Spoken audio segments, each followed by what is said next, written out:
Stop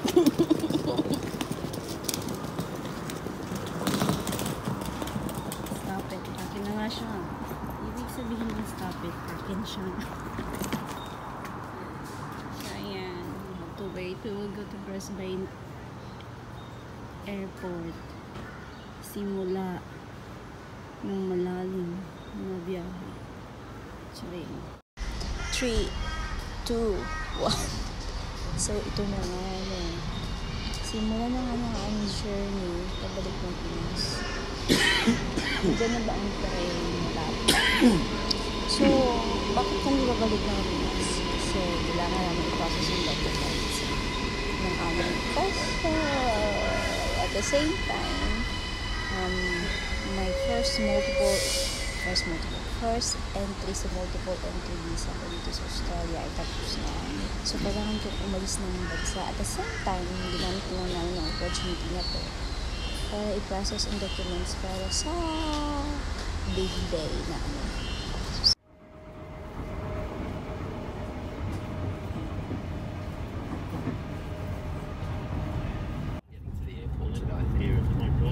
You guys will be busy all day, yeah. Yeah. Well, certainly for the next few hours. I don't know how long it's going to take him to fix it. But It's only just happened, obviously, in the last half an hour. So, like, you know... So, ayun, guys, whatever. Dahil sira ang train, over the counter. Nag-over kami. Basta nag-taxi kami. Napuntang Brisbane. So, ngayon, doon kami sa international airport.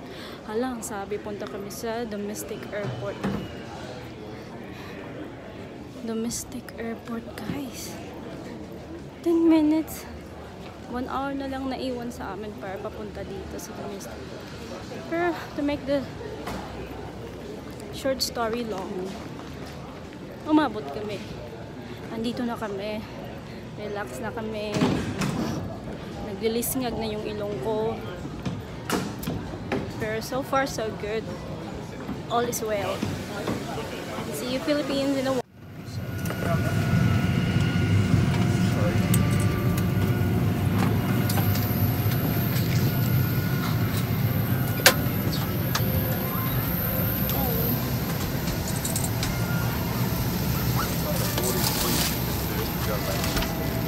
I'm sorry?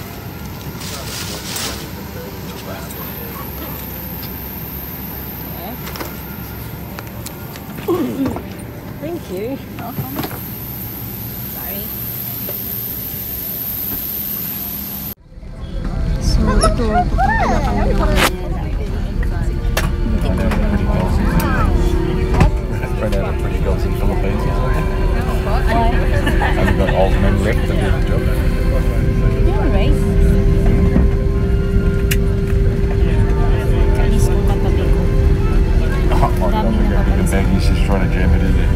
Chismoso. Maraming napapansin. Trying to push the bag in there. So, ito nga. Pauwi na kami Pinas. Hanggat mawala ang phone ko. Hindi nang mag-isayag ko bag sa isang bag. Nakakaloka. Yeah. Ang dami ng plane. Fresh pa. Social ang airplane. May TV siya. So, ayun. Dito ako siya. See you Malaysia. Kailangan nakatiklop ang mesa ng iyong upuan. Nakatuwid ang mga sandalan ng iyong upuan.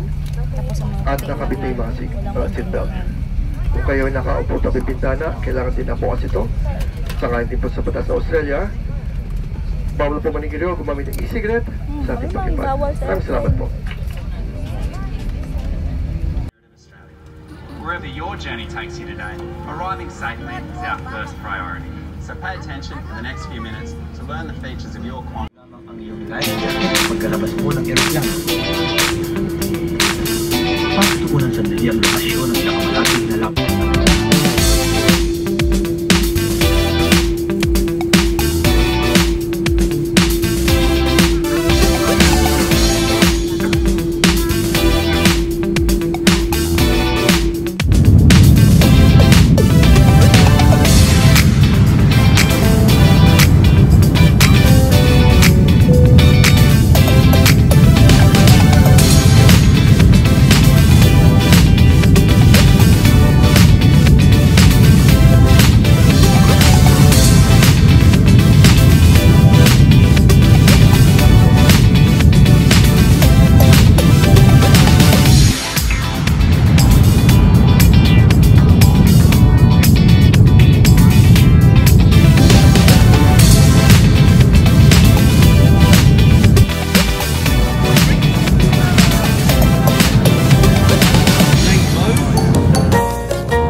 morning Philippines and good morning world.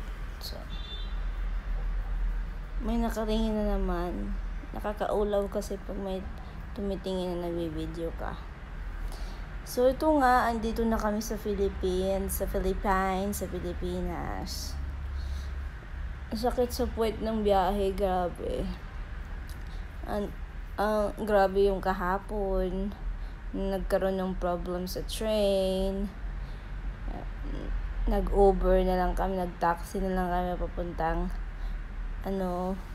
Brisbane Airport. Tapos pagdating sa Brisbane Airport, konti na lang ang oras, takbuhan na naman. Parang nagmarathon ba? Tapos ang problema ko dito sa isa is naiinis siya sa mga yung mga pumipila na bigla na lang nag-i-insert yung walang manners daw, which is totoo naman talaga. So ayun, pagdating naman sa airport sa Manila, my goodness, ano yung mga taxi doon, mga cab na nagfi-fix rate. Tapos 20 minutes lang, ilang biyahe lang from airport to Makati, i-rate ka ng 1,800 pesos, which is normally siguro mga right hand. Yeah, George told them to jam it. Huh? George told them to keep it. Yeah, and just like siguro mga 200 pesos lang naman. Ganun lang. Tsaka ang mahal pala ng fix meter nila is 70 pesos na sa airport taxi. So yun, grabe, 1,800, grabe na talaga ang Pilipinos. Nakakasad. Which is, sorry to compare. Hindi naman may iiwasan mag-compare. Kasi sa Bangkok, Asia lang din naman ang Bangkok, diba? Hindi naman sila ganyan. Always metered naman sila. At kung kung mag-Pacquiao, sa English? Pacquiao, Manny Pacquiao. Kung mag-Pacquiao ng taxi is mga 300 pesos. 300 baht. Siguro 500 pesos, mga ganun. Mura na yun. Tapos malayo ha, more than 20 minutes. While dito sa Pilipinas, bakit ganyan? Nakakasad lang kasi daming tourist, diba? Tapos ganyan ang compliment or ang impression agad sa Pilipinas is, ano ba yan? Ba't ganyan? So tapos, sige, doon kami pumila sa airport taxi na lang or sa regular taxi. Goodness! Ilang taxi ba meron ang Pilipinas? Ba't ang haba ng linya? Tapos, kung linya ng mga 2 hours siguro bago ka makasakay, bago sila pumayag. So, dito kami sa airport taxi. Nag-wench na ako. Dito na ako sa airport taxi talaga. Sa airport taxi. Yun nga, metered sila. Pero si Manong, ayun, gusto na naman niya ng Pacquiao. Manny Pacquiao na naman. Sabi niya 300 pesos. Ngayon, tumawad siya, gusto niya. Dahil, sabihan mo naman yan. Siguro nakita niya partner ko na pariner. Sabi niya, 500 pesos na lang. Itong isa, nagalit tuloy sa akin. Sabi ko, kasi pagod na ako, sakit-sakit na ng ulo. Sige, sabi ko, bigay mo na lang yung 500 pesos. Bigay mo na lang. At mabait naman si Manong. Kaya lang, diba, as Filipino, dapat naman maging honest tayo. Kaya tuloy ang impresyon ng ibang lahi sa Pilipinas, sa mga tao dito is gahaman. What is gahaman in English verb? Yung greedy about money. That's why we're fighting last night. Ayan, naway na. Ayun, tapos basta yun talaga, basta nakakainis. Mahal ko ang Pilipinas, pero talaga ang mga tao, ang hirap magbago sa sarili. Kailangan pero kailangan mong kumita ng pera, naiintindihan ko yun. Pero wag naman sa sobra-sobra na ang tawag dyan? Kanang ba? So, akala ko ba, yun nga, diba? So, akala ko ba inalis na ni President, ayaw na niya mga ganyan-ganyan sa airport, taxi, fixed rate. Pero bakit meron pa rin? Bakit na lang kailangan kasi hindi na lang maging honest yung mga Filipino taxi drivers or mga cab drivers? Alam mo, kaya tayo hindi lalong umuunlad kasi hindi binibless ni Lord yung mga kamay natin. Puro na lang tayo, panilin lang sa kapwa nating Pilipino. Tapos itong si Manong yun nga, si Manong driver namin kahapon, sabi niya 300 na lang tayo. Tapos tumawad pa, dahil pwedeng 500 kasi ganito. Manong, alam mo yun, nakakainis. Tapos, yung mga nanood ng video dito, sabihin, wag mo na lang wag mo na lang pagsabihan. Sabihin ko na lang, public announce ko na lang kaysa i-keep ko to, no? Tapos i-English ko, ang hirap pag-translate. Ay, naku po, Lord talaga.